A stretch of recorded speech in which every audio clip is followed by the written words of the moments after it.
as student loan borrowers and their advocates continue their campaign to convince President Biden to enact widespread student loan forgiveness. Administration officials are sending mixed messages. Student loan borrower activists, advocacy groups, and progressives in Congress have been engaged in a 10-month campaign to persuade Biden cancel upwards of $50,000 in student loan debt per borrower using executive action.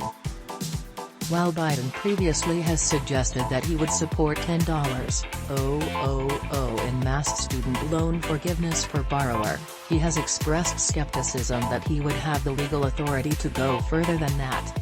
Biden has repeatedly called on Congress to pass student loan relief through legislation, but student loan forgiveness is not included in the infrastructure and social spending proposals that congressional Democrats are currently trying to pass.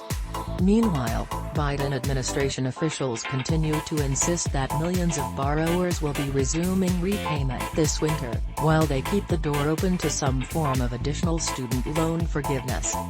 Here's where things stand.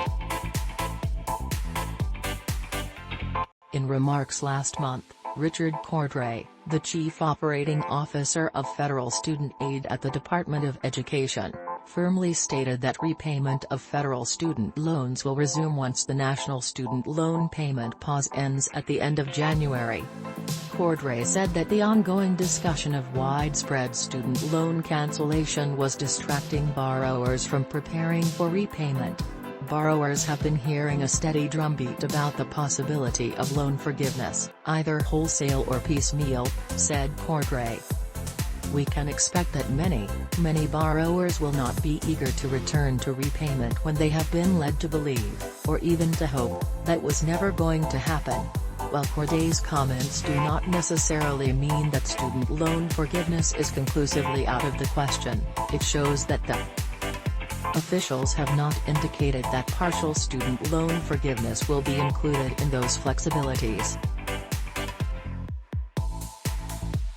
Still, earlier this week, in remarks to The Atlantic staff writer Adam Harris, Biden's Secretary of Education Miguel Cardona indicated that student loan forgiveness is not off the table.